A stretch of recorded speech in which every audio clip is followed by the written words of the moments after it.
Hello everyone and welcome to another episode of 𝘀𝗽𝗲𝗀𝗃 C-Suite, and we have a really interesting question that's been brought to us today.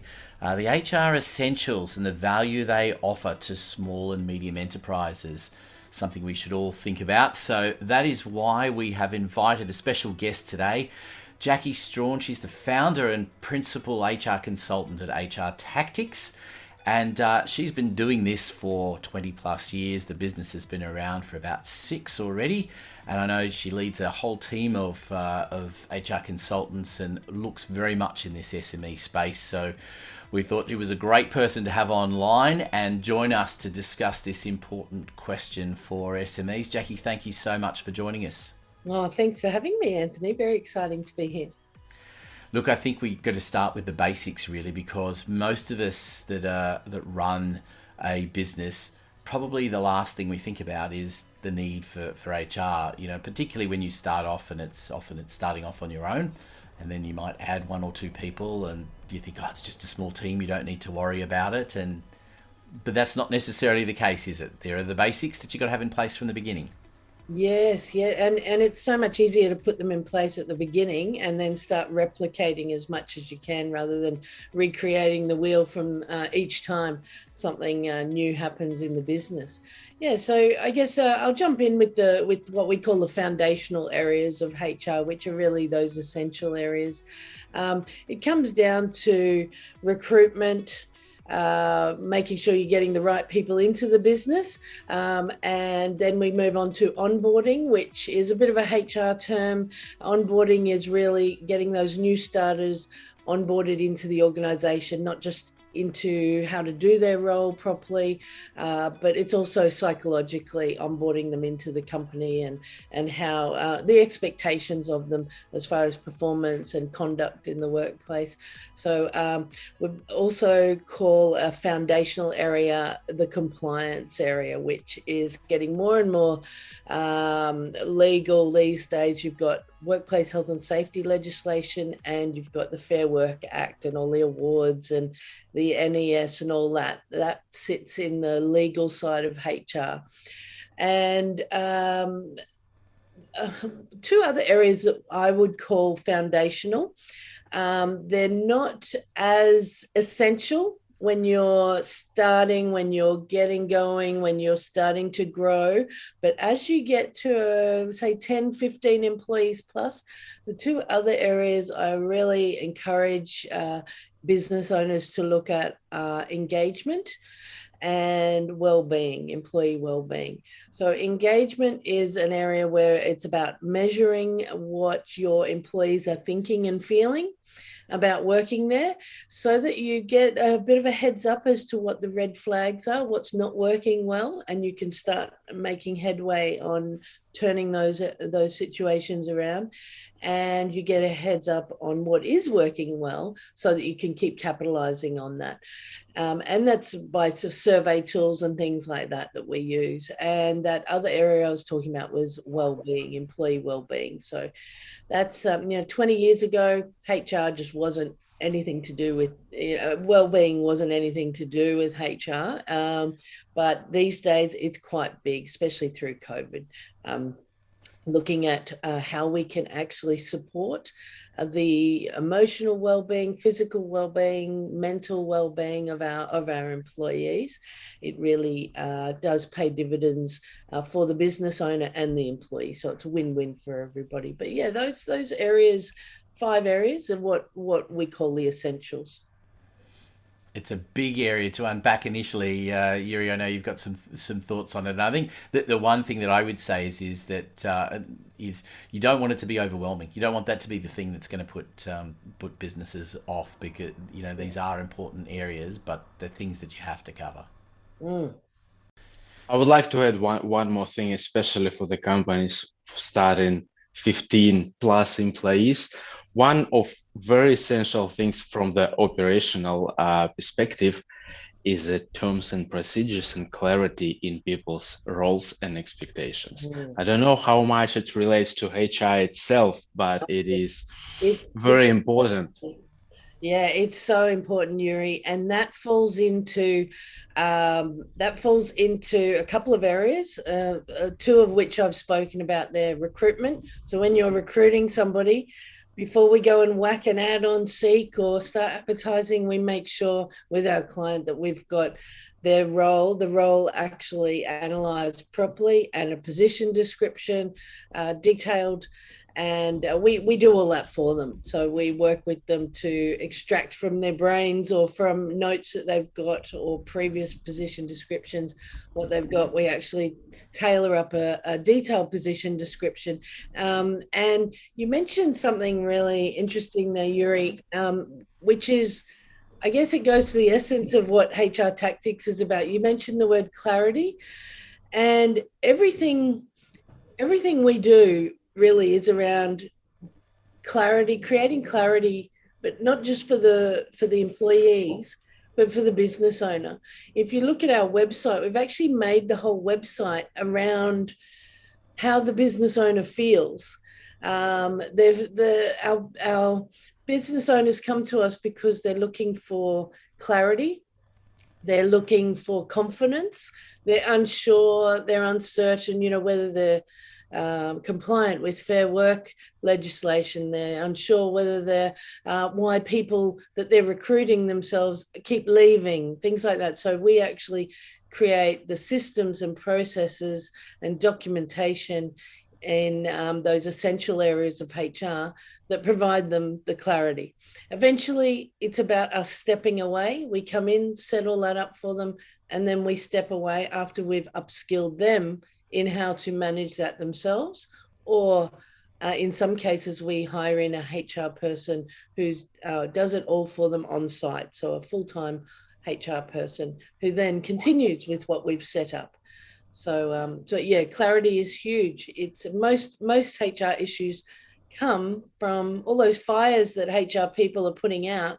Usually 99% of the time come from a lack of clarity on the part of the employee and the business owner.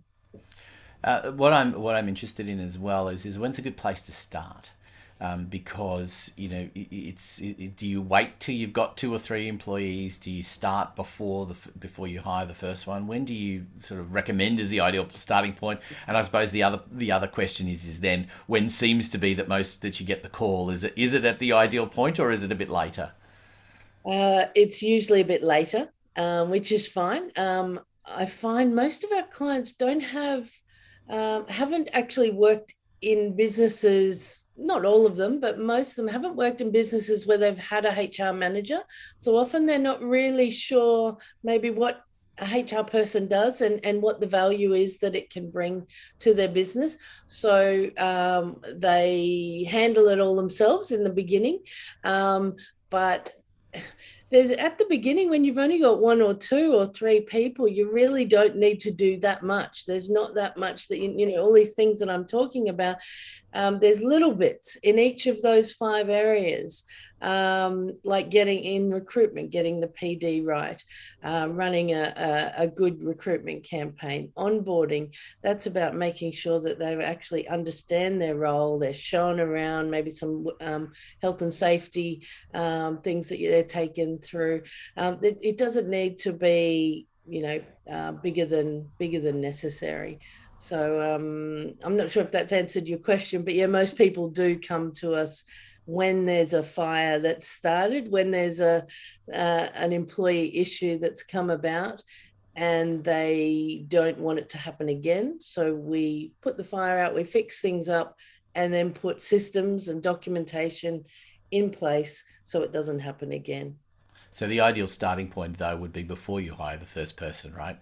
It would be ideally, and then it would be a very small, bit of work that we would be needing to help a client out with. But they could use a lot of what we do each time. Then they go about doing the same tasks like recruiting. I've got a twofold question, because one of the foundation elements you talked about is engagement. And, from a marketing perspective, engagement is something I talk about all the time. And I think it's an area that's underestimated by businesses, that if they're not engaging correctly, and by that it's also projecting their values, and true authenticity of what the business is and where it's going, then you don't attract the right people to come to you in the first place.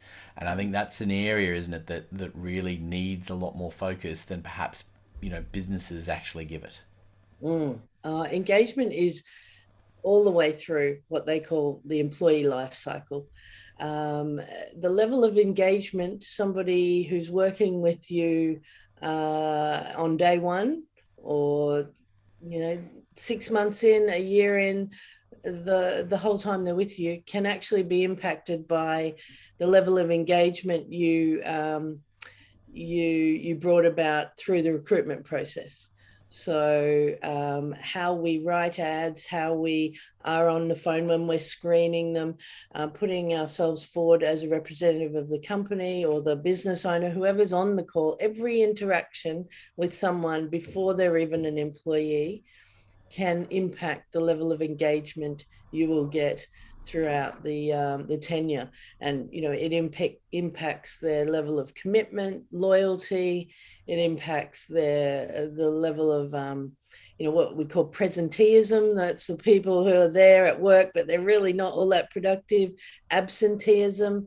Engagement is huge, and I really probably tended to not spend much time on it in the beginning of the call here, but yeah, it really is. It's just, for our clients, the most pressing concerns are usually Fair Work compliance, recruitment, and onboarding.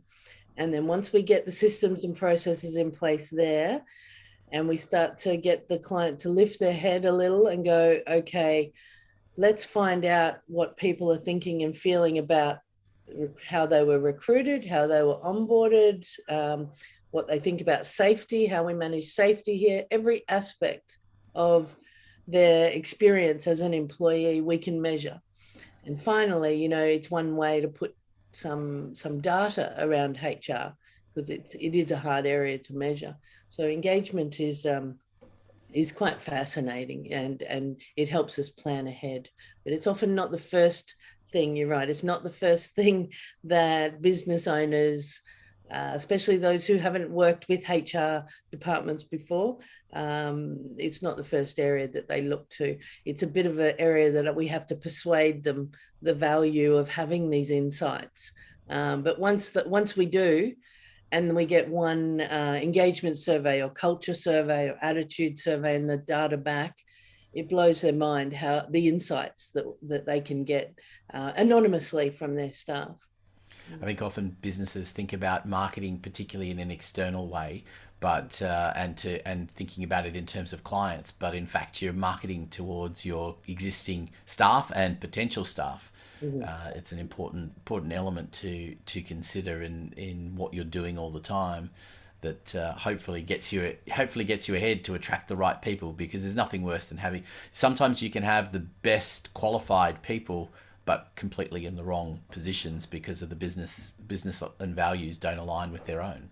Absolutely, and that's why that recruitment phase is so critical to, you might have heard hire slow, fire fast. It's so critical to really analyze not just the job, but what sort of person, what sort of personality, what sort of role in a team, what sort of behavioral traits would work best in this team at this particular time. Working with a manager who has these types of behaviors, and yeah, it's not a. You can get, it's easy to get it wrong. There's a lot to think about, but with systems and processes in place that take into account all the things that you need to think about, then you're get a much better outcome, a process that has a lot more rigor to bring about a better outcome, a more predictable outcome. I think the interesting thing about HR is that how much it overlaps with all of the different elements of the business. I think we're all sitting. I was talking from the marketing perspective, but Pierre, I know from a finance perspective, HR is a critical part, right, of overseeing the business. Anthony, I think very much so. I think a lot of times people think that HR and finance are almost at crossroads, but it's actually, in my opinion, it's quite the contrary, and kind of working together at the end of the day creates a much better result. Because one of the, as a finance person, and especially in the current marketplace, one of the things I do know about, and one of the things I've seen so many times, is that loss of staff. And this is where Jackie spoke about the engagement. That loss of staff is not just losing a staff member. It's that loss of knowledge. It's that, getting someone back up to speed, and that takes anything from 6 to 12 months, and it's a very long cycle generally.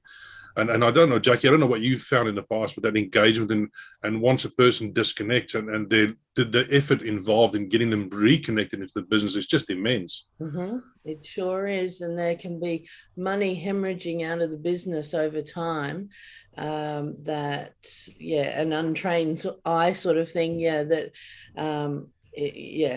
A lot of money to be lost there by lack of engagement, which is what we call that presenteeism, where people are at work, they're turning up, they're sitting in their seat. You think, great, everyone's here today, but you're actually paying out wages for people who are not showing up committed. They're not showing up with that sense of loyalty. You're really not getting a lot of discretionary effort, which is the gold that a business owner really wants to be chasing, that discretionary effort where people are putting in their nose to the grindstone without you over and above what you're really even needing.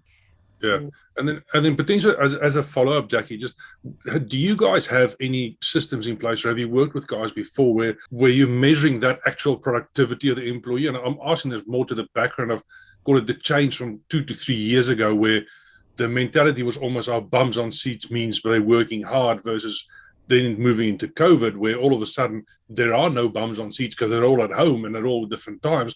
And the mindset change from managers, from having to move from the bums on seat equals work being done, versus, hold on, we need to measure with the actual productivity and output. And I'm asking that from a finance point of view, in terms of, I know that's changed a fair bit with those teams as well.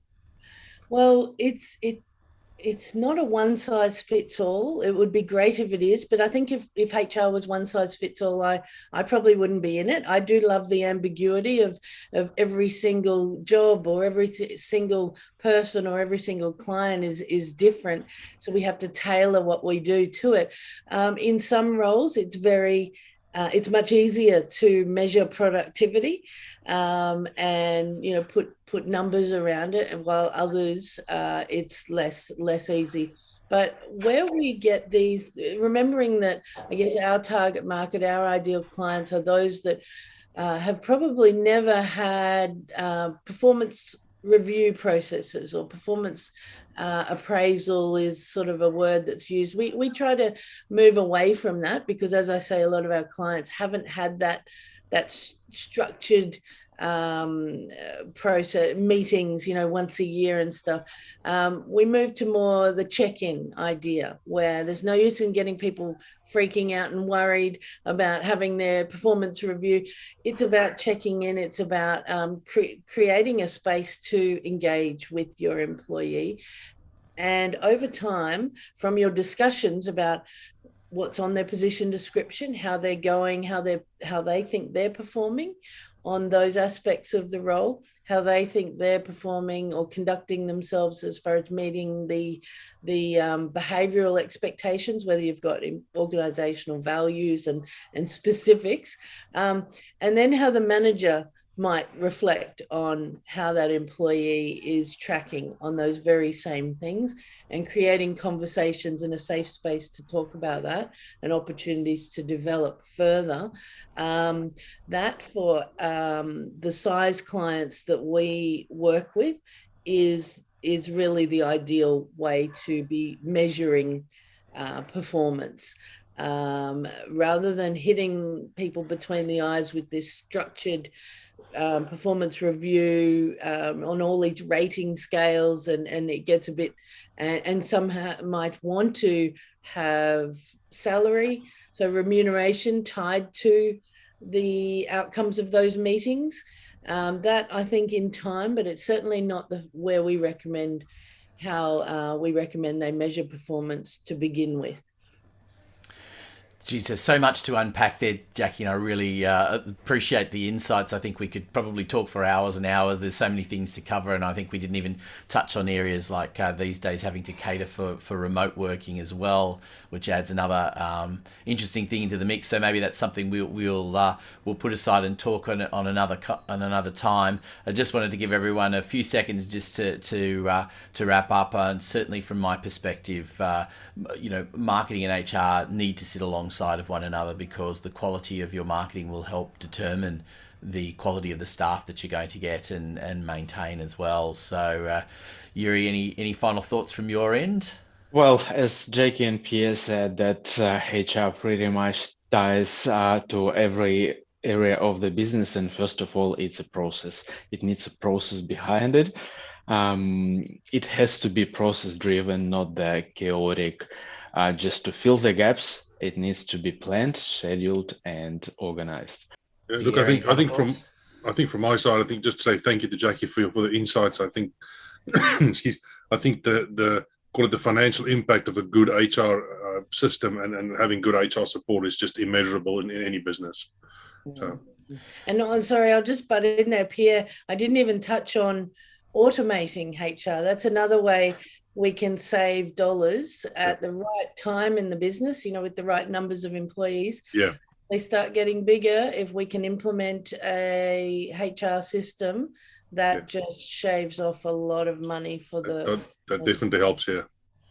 Well, I think on that note, what we're going to say is let's save this for part 2. I think we're definitely going to have a part 2 sometime very soon. So thank you everyone for your questions that keep coming in, and I think this area of HR is something we're going to continue to explore. So Jackie, thank you so much for joining us, and we're definitely going to have you back very, very soon to discuss part 2. And look forward to everyone's company next time on No Tie C-Suite.